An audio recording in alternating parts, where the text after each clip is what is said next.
It's time for the offender meter. Teams have to tell us who's the offender, what they did, and who they offended. Let us begin. Let's see your offender. Who is that offender, team? Yeah. It's a white man wearing black lady glasses. He's such a fucking loser. No matter what he does, and I say this as a proud member of the LC, the loser community, that all the money in the world cannot stop you from looking like someone is about to put you in a bin.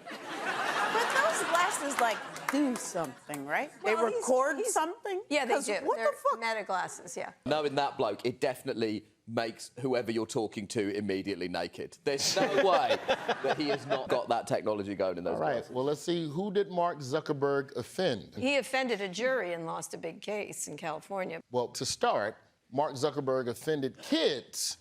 Seen here using a bunch of words you'll never understand because you're old. The thing that annoys me about all of these people is they've sort of presented themselves as like this new generation of rich people, and we should have known that they were bad because they called themselves disruptors. And disruption is bad. If I go to the supermarket right now and take my penis out, that's extremely disruptive. It's not extremely disruptive. It's low to average disruptive. And if I do it in the freezer aisle, it barely constitutes an interruption. I was wondering where that was going. Yes, earlier this week, verdicts came back in 2 cases where plaintiffs were suing Meta in New Mexico after a 6-week trial there. It only took 1 day of deliberations before the jury came back with this. A jury in New Mexico has ruled that Meta is liable for misleading users and failed to protect children from online sex predators. The social media giant now has to cough up, speaking of which, $375 million in civil penalties. That's a method reporter, though. You have to cough up. So now, what did state government officials do to show how Meta enables predators? They pretended they were a 13-year-old girl and immediately got child abusers to be attracted to them. Well, you know, this show is obviously a remake of the English show, and we've actually, back in England, done a remake of To Catch a Predator, which is how we got Andrew. Yes, points to Kara. They used decoys. In New Mexico, adult agents created social media accounts posing as children. 13 years old. Former employees from Meta did not have great things to say about their employer. Ex-engineer Arturo Bahar said, quote, "The product is very good at connecting people with interests.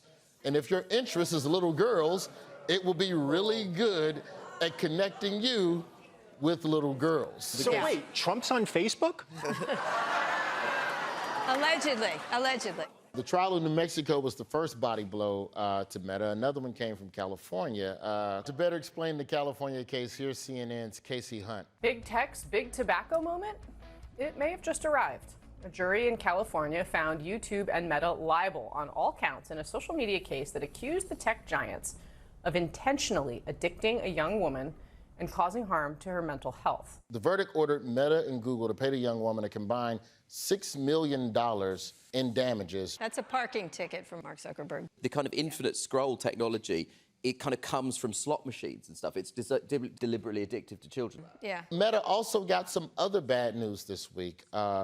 Anyone know what Meta is essentially getting rid of? This guy is such a douche that he made a whole world just so he could have some friends, and so few people wanted to go that he's had to shut it down.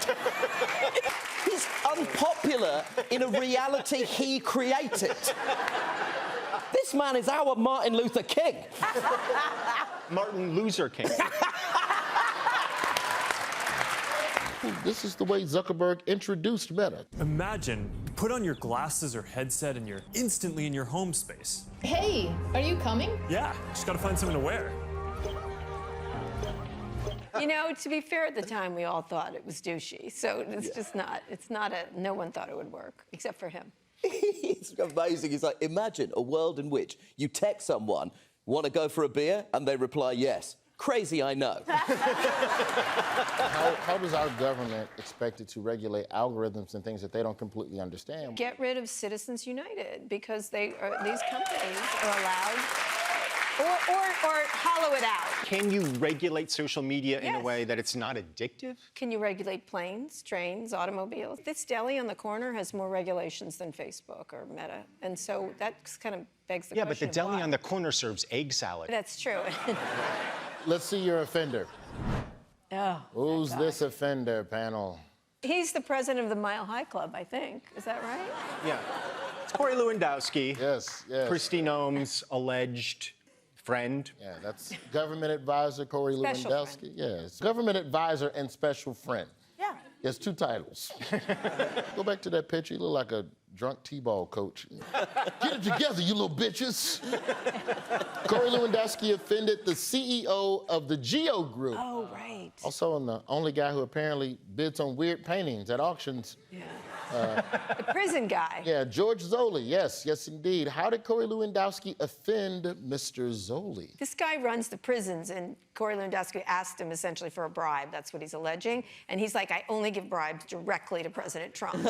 Yes, George Zoli's company, Geo Group, is the largest owner of detention centers in the United States. But question to the panel, does anyone want to remind people who Corey Lewandowski is? He hit on Kristi Noem, and then... I don't know, he hit on Kristi Noem. He just hit that. Corey was, of course, an unpaid special aide to former Secretary of Homeland Security Kristi Noem. And if you're not sure what I meant by special aide, just imagine that I'm winking when I say it. And when you say unpaid, you should also wink when you say it, because he was making a lot of money.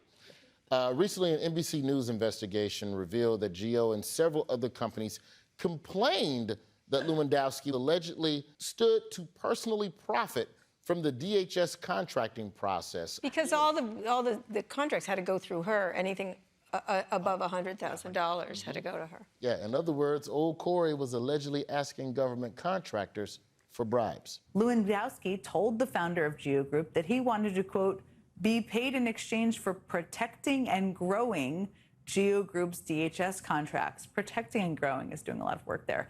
Yes, Jen Psaki. Yeah. Now, according to sources, they met with them a second time, and when they still refused to pay up, quote, Lewandowski allegedly told a senior DHS official not to award more contracts to Geo Group. I'm fine with Geo Group not getting any more contracts for detention centers. I like that. Fuck both those motherfuckers. Soliciting bribes for government contracts is clearly illegal, but don't worry. According to the New York Post, Corey has a plan for any possible crimes he could be accused of and charged with. Question to the panel. Does anyone know what Corey's plan is? I'm assuming he's just counting on a pardon, right? I mean, isn't that what everybody in the Trump administration is counting on? Points. According to the Post sources, at one point Lewandowski said, quote, I do whatever the fuck I want. DJT will pardon me. Right, I can do whatever I want. I got a 79-year-old friend, his hand's kind of rotten. He's gonna save me, so long as he remembers who I am. Panel, why is it ironic that George Zoli makes tens of millions of dollars detaining immigrants? Is he an immigrant?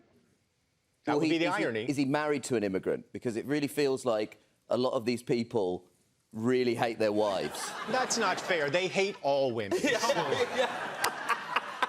Points to Michael. It's because George is an immigrant.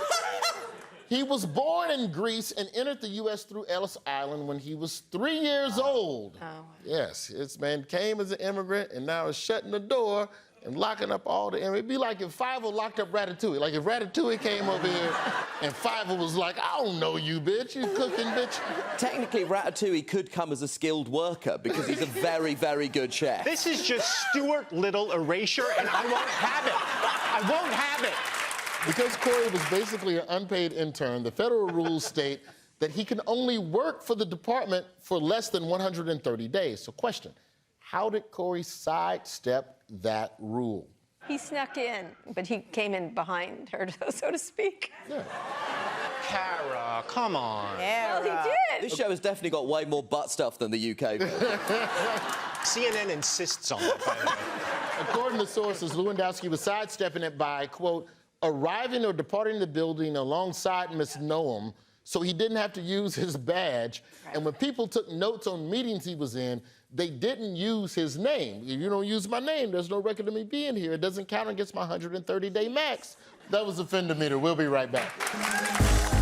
Hey, don't forget to subscribe to the HIGNFY YouTube channel and be sure to click the bell to stay on top of all our great content. Even better, become a member for exclusive content, early access to videos, members-only shoutouts, and more. Click the join button below.